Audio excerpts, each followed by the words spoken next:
Ang pagpapahalaga sa mga kabilang sa LGBTQ o mga naaapi ay mahalaga upang itaguyod ang katarungan at pagkakapantay-pantay sa lipunan. Upang mapahalagaan sila, mahalaga ang mga sumusunod. Pagtanggap. Ang unang hakbang ay ang pagtanggap sa lahat ng uri ng kasarian at sexual orientation. Dapat nating ituring ang bawat isa ng may respeto at paggalang, anuman ang kanilang pagkakilanlan. Pagsasalita. Dapat tayong magsalita laban sa diskriminasyon. Kapag naririnig natin ang pang-aapi, kailangan nating maging boses para sa mga naaapi at ipaglaban ang kanilang karapatan. Suporta. Dapat tayong maging mga tagapagtanggol at sandigan ng mga LGBTQ at ang mga naaapi. Dapat nating ipakita ang ating suporta sa pamamagitan ng pagtulong at pagtangkilik.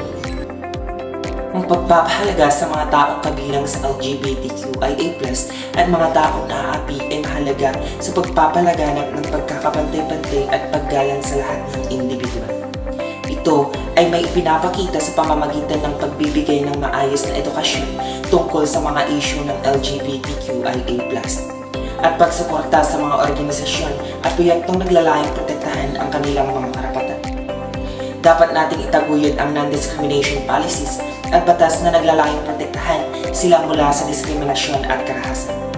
Mahalaga rin na tayo'y magkaroon ng bukas na isipan at maging mapanuri sa mga prehudisyo o stereotypes na maaaring makaapekto sa mga taong ito.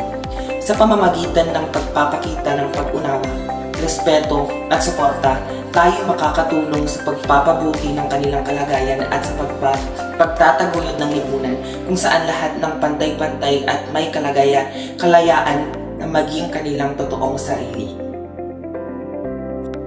Halos lahat ng miyembro ng LGBTQ ay nakakaranas ng hindi patas sa pagtrato dahil sa kanilang pagkilos at maging sa kanilang katangian. Sa madaling salita, ito ay tinatawag na diskriminasyon. Nararanasan nila ito sa kanilang eskwelahan, sa kanilang komunidad, at ang ilan ay mismong sa kanilang tahanan. Oo, sila ay mga bakla, tomboy, transgender at bisexual na kinukutya. Ngunit para sa akin, aminin man natin o hindi, sila paminsan ang mas malawak ang utak, ang may nararating sa buhay, at sila ang siyang nagbibigay ng kasiyahan at kulay sa atin sa tuwing ang bawat isa ay may pinagdadaanan. Hindi sila masamang tao, ang gusto lamang nila ay tanggapin natin sila ng bukal sa ating mga puso, sapagkat tao rin sila, may pangarap para sa sarili at may mabuting hangarin. May mga taong galit at minamalit ang mga gaya nila, hindi nire-respeto at tinataboy sa lipunan, pero isipin natin mabuti na sila ay gawa rin ng Diyos. May karapatang pantao kung saan pwede silang mamuhay sa kasarian na gusto nila. Walang batas na sila ay bawal sa lipunan at wala ring batas na magproproteksyon sa kanila. Ang tanging magagawa lamang natin ay tanggapin sila kung anuman sila at bigyan sila ng respeto bilang tao. Magandang hapon sa ating lahat. Ako nga pala si Lilibet M. Balawi. Paano nga ba nating mapapalaghan ang mga kabilang sa LGBTQ o mga naaapi? Alam naman natin ng mga kabilang sa LGBTQ ay napakalaking ehemplo sa ating katutubong mamayan, pati na rin sa ating komunidad. Kalaking bagay, respeto at igalang natin sila. Tao man tayo na alam natin makiramdam. Kaya dapat ito rin din natin silang kapwa-tao. Pantay-pantay rin dapat ang pagtrato natin sila. Nabubuhay tayo sa mundo na may pinaglalaban, may karapatan, at iba pa. Lahat tayo ay pantay-pantay sa mata ng Diyos, sa mata ng batas, kaya dapat nating respeto ang isa't isa. Bilang sa LGBTQ, kailangan natin silang tanggapin ng buong puso, igalang at irespeto kung anong gusto nila sa buhay. Papahalaga sa mga kasapi ng LGBT community ay isang mahalagang aspeto para sa ating lipunan. Narito ang mga ilang paraan kung paano natin ito magagawa. Una, suporta. Maaari tayong maging aktibo sa pagtatanggol sa kanilang mga karapatan. Ito ay maaaring nangangahulugan na sumali tayo sa mga rally, magsulat ng mga liham sa mga babatas, o mag-donate ng mga organisasyon na nagtatanggol sa LGBT community. Pangalawa, respeto. Igalang natin ang kanilang pagkatao at ang kanilang karapatan. Ito ay nangangahulugan na hindi tayo dapat manghusga o magpakita ng diskriminasyon batay sa kanilang kasarian o sexual orientation. At ang pinaka-importante sa lahat ay ang pagpapakita ng pagmamahal. Ang pagiging LGBT ay hindi isang pagpipilian, kundi isang parte ng kanilang pagkatao. Kaya naman, dapat nating tanggapin at mahalin sila ng buong puso. Good day ma'am, this is Antoinette Gaita at ngayon gusto kong pag-usapan ang hindi patas na pagtrato sa komunidad ng LGBTQ+. Ang diskriminasyon sa anumang anyo ay hindi katanggap-tanggap at lalong mali ang pagdiskrimina laban sa isang tao batay sa kanilang sexual na oryentasyon o pagkakailan ng pangkasarian. Sa kasamaang palad, ang diskriminasyong ito ay nangyayari sa maraming bahagi ng mundo at madalasang sanhi ay mga bias, hindi pagkakaunawaan, stereotype, and even ignorance. Ang ganitong uri ng diskriminasyon ay hindi lamang labag sa karapatang pantao, ngunit lumilikha din ito ng hindi pagkakapantay-pantay sa lipunan. Ang mga LGBT na individual ay maaaring makaranas ng iba't ibang uri ng pagkakamaltrato, mula sa mga masasakit na komento hanggang sa pananakot at maging sa mga marahas na krimen. Ang pagmamaltrato na ito ay may matinding epekto sa kanilang kalusugan o sa kanilang kaisipan na humahantong sa pagkabalisa, depression, pananakit sa sarili at maging sa pagpapakamatay. Ang pagpapakita ng suporta para sa komunidad ng LGBT ay kinabibilangan ng pagtrato sa kanila ng may paggalang at pagkilala sa kanilang mga karapatan na mahalin, ipahayag ang kanilang sarili at pakiramdaman na ligtas sila sa kapaligiran nila. Ang suportang ito ay hindi dapat limitado sa mga verbal na ekspresyon lamang, kundi pati na rin sa pamamagitan ng mga aksyon at patakaran na nagsusulong na ligtas na komunidad at lumikha ng nakakaenganyong kapaligiran para sa lahat. Ipakita natin ang pagkakaisa at suporta ng mga taong tumutulong at nagtutulungan upang labanan ang diskriminasyon. Ipakita natin ang mga organisasyon na nagbibigay ng suporta sa LGBTQ community at mga taong naapi, tulad ng mga tumutulong sa pagbibigay ng impormasyon, edukasyon at legal na tulong. Mahalagang ipakita rin natin ang pagpapahalaga sa edukasyon at pag-unawa. Ipakita natin ang mga taong nagbibigay ng pagsasanay at seminar upang maunawaan ng mga tao ang mga isyong kinakaharap ng LGBTQ community at mga taong naapi. Paano palagaan ang mga kabilang sa LGBTQ+ o mga naapi? Ang bawat isa, kabilang ang mga sa LGBTQ+ community at iba pang mga aping grupo, ay dapat magkaroon ng pagkakataon na ipahayag kanilang tunay na pagkatao nang walang takot. Bilang mga tao, dapat natin kilalanin na ang pagkakaiba sa sexualidad o katayuan sa lipunan ay hindi nag-aalis ng sinuman sa kanilang mga pangunahing karapatang pangtao. Ang mga pagtatangi ay walang lugar sa ating lipunan. Tumutok tayo sa pagpapabot ng empatya, pagmamahal at pagtanggap sa mga nasa LGBTQ+ community at sa mga naharap sa mga pang-aapi. Igalang natin ang mga individual na pagkakakilala at mga pagpipilian sa buhay tulad ng gusto nating maging ang sarili natin. Sa paggawa nito, inilatag natin ang pundasyon para sa isang mas mababaging makatarungang lipunan. Ang bawat isa sa atin ay gumaganap ng isang mahalagang papel sa paggawa ng mundong ito ng isang mas mahusay na lugar. Manindigan para sa pagiging inklusibo, manindigan para sa pagkakapantay. Ang diskriminasyon laban sa mga kasapi ng LGBTQ at mga naapi ay isang malubhang isyu ng lipunan. Upang mapahalagahan ang kanilang karapatan at dignidad, mahalaga ang edukasyon tungkol sa kanilang mga karanasan at pag-aaral ng kanilang mga pangangailangan. Dapat itaguyod ang pagkakaroon ng pantay-pantay na mga batas at patakaran na naglalayong protektahan sila laban sa diskriminasyon at karahasan. Kailangan din magkaroon ng mga espasyo at organisasyon nagbibigay suporta sa kanilang mga pangangailangan at nagbibigay tinig sa kanilang mga issue. Sa huli, ang pinakamalaga ay ang pagtanggap at pag-unawa mula sa lipunan, na nagsimula sa pagkilala sa kanilang karapatan na mabuhay ng maligaya at may dignidad, anuman ang kanilang kasarian. Halos lahat ng miyembro ng LGBTQ ay nakakaranas ng hindi patas na pagtrato dahil sa kanilang pagkilos at maging sa kanilang katangian. Sa madaling salita, ito ay tinatawag na diskriminasyon. Nararanasan nila ito sa kanilang eskwelahan, sa kanilang komunidad at ang ilan ay mismo sa kanilang tahanan.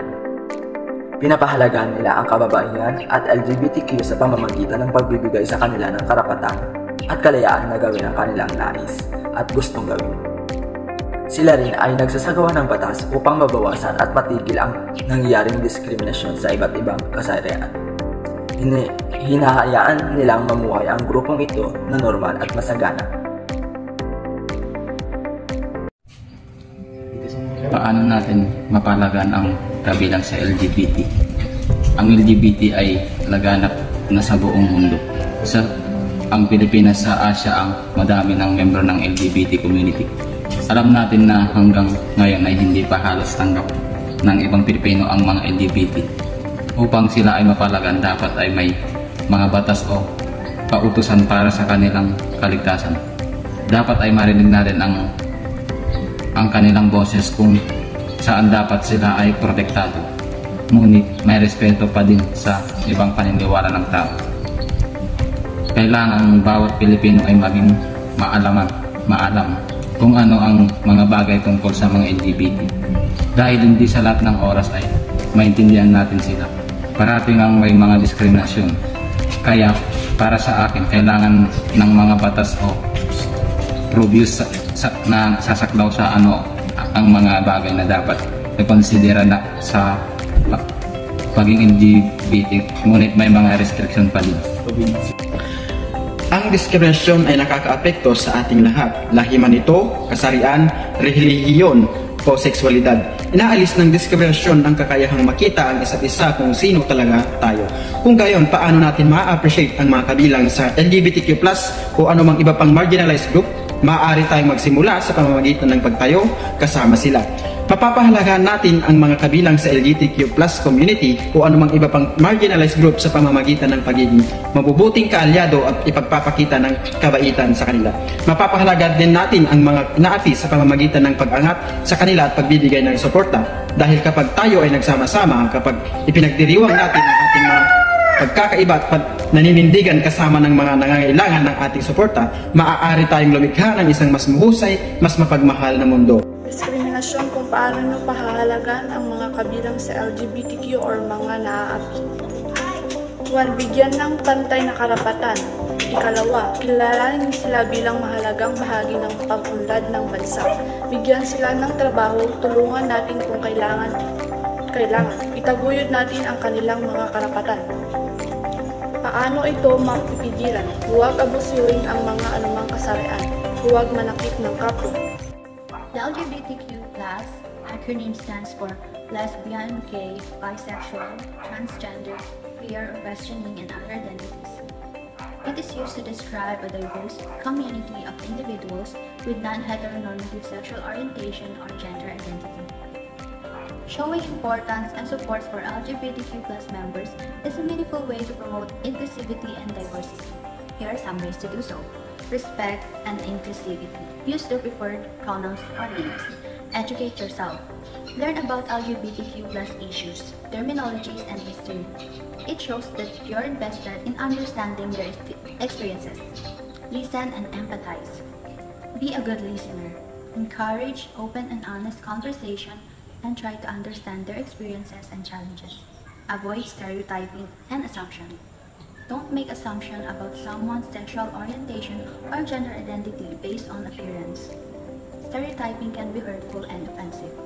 Remember, supporting LGBTQ+ members is about fostering a culture of acceptance, respect, and understanding. It is a continuous effort to create a more inclusive and equitable society. Kailangan ng bawat tao Pilipino na maging malawak ang kaisipan patungkol sa LGBTQ community dahil hindi sa lahat ng pagkakataon maiintindihan mo sila. Natural na ang diskriminasyon sa ating lipunan, lalo na sa mga kabilang sa LGBTQ community. Kaya para sa akin, kailangan ng mga batas o provisions na sasaklaw sa anumang mga bagay na dapat i-consider sa pagiging LGBTQ. Gayunpaman, may mga restrictions pa din. Mayroon ng pinasa na bill ang mababang kapulungan at tinatawag ito na SOGI Bill na ang ibig sabihin ay sexual orientation, gender identity, and expression, equality. Sa makatuwid, respeto pa rin ang mangingibabaw sa lahat ng bawat Pilipino upang tayo magkaisa, upang tayo ay maging malaya sa buhay. Ang diskriminasyon sa anumang anyo at paraan ay isang hindi pagkapantay-pantay at hindi pagtanggap sa kapwa-tao. Ang LGBTQ community, kasama ang mga iba pang naaapi, ay matatagpuan sa ilalim ng hindi makatarungang diskriminasyon sa maraming bahagi ng daigdig. Pangunahing tungkulin natin bilang isang lipunan ay ang igalang at tanggapin ang lahat ng uri ng tao. Ang mga miyembro ng LGBTQ community ay may karapatan din na magkaroon ng paggalang, pantay na oportunidad at walang takot na mabuhay ng tapat sa kanilang sariling pagkakakilanlan. Upang labanan ang diskriminasyon, mahalaga ang pagtanggap at edukasyon. Kailangan natin na maging bukas sa pakikinig, pag-aaral at pagpapahalaga sa kanilang mga karanasan. Dapat natin itaguyod ang kamalayan, respeto at pagtanggap sa iba't ibang uri ng pagkakakilanlan at oryentasyon. Ang lahat ay may karapatan sa pagmamahal, paggalang at oportunidad na mabuhay ng malaya at walang takot. Mapapalagahan natin ang mga kasapi ng LGBTQ+ sa pamamagitan ng pagtanggap at pagrespeto sa kanilang pagkakakilanlan at pagmamahal ng walang kondisyon. Dapat nating ituring sila bilang mga kapwa-tao na may mga karapatan at dignidad na dapat igalang at protektahan. Mahalaga rin na maging bukas tayo sa pagtutok sa kanilang mga kwento at karanasan upang maunawaan ang kanilang mga paglaban at mga tagumpay. Ang pangunahing hakbang ay maging mga mabuting kaibigan, kamag-anak at kasapi ng lipunan na nagpapakita ng pagmamahal, pagiging respetuso at pagtanggap sa lahat ng uri ng pagkakakilanlan.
Paano nyo mapapahalagaan ang mga kabilang sa LGBTQ o mga naaapi? Para mapahalagaan ang mga taong naaapi, mahalaga ang pagiging mapagkalinga, pagtutol sa pag-aapi, at pagtanggap ng kanilang karanasan. Dapat natin silang suportahan, makinig sa kanilang mga kwento, itaguyod ang kanilang mga karapatan. Bilang isang individual o kasapi ng lipunan, may responsibilidad tayo na lumaban para sa katarungan at taguyod ang pagkakapantay-pantay ng lahat. Ang pagsama-sama at pagkakaisa ay makakatulong sa pag-abot ng pagbabago at pagpapahalaga sa mga biktima ng pang-aapi. Ang mga individual ng LGBTQ at ang mga inapi ay maaaring pahalagaan sa iba't ibang paraan. Ang isa sa mga pinakamahusay na paraan upang pahalagaan ang iyong pagkakakilanlan bilang bahagi ng komunidad ng LGBT ay sa pamagitan ng pagtanggap kung sino ka. Unawain na ang iyong orientasyong sexual o pagkakakilanlang pangkasarian ay hindi isang pagpipilian kundi isang pangunahing aspeto ng iyong pagkakakilanlan. Sumali sa mga grupo ng suporta, parehong online at offline. Malaki ang mitulong nila sa pag-negative sa mahirap na panahon at pag-unawa sa diskriminasyong kinakaharap natin. Ang diskriminasyon ay isang karamdamang lumalaganap sa iba't ibang aspeto ng buhay. Ito ay nagdudulot ng di makatarungan at pag-aapi sa mga tao batay sa kanilang kasarian, kulay ng balat, relihiyon at iba pa. Sa pamamagitan ng edukasyon, maaari nating malaman ang mga isyu at mga hamon na mga kinakaharap. Sa kabuuan, ang pagpapahalaga sa mga karapatan ng LGBTQ at mga naaapi ay isang pagpapakita ng ating pagiging makatao. Ito ay hindi lamang para sa kanilang kapakanan kundi para din sa kabutihan ng buong lipunan. Kapag tayo ay nagpapakita ng respeto, pag-uunawa at suporta sa kanilang mga laban, tayo ay naglalakbay patungo sa isang mas makatarungan at pantay-pantay na lipunan. Ang diskriminasyon ay isang dapat maging bahagi ng ating kultura at tayo ay may kakayahan na maging bahagi ng solusyon.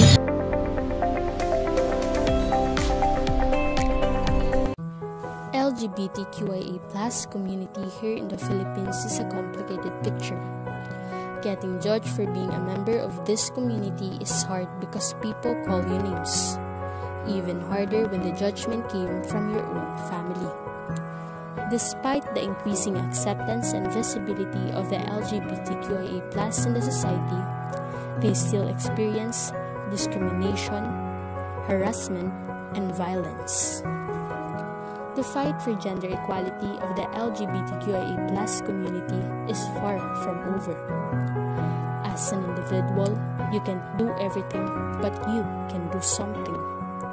Alone, we can do so little. Together, we can do so much.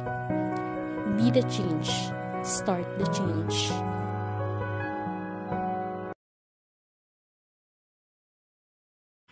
Women and men must enjoy equal opportunities, choices, capabilities, power, and knowledge as equal citizens. But... Hindi mo ako maintindihan?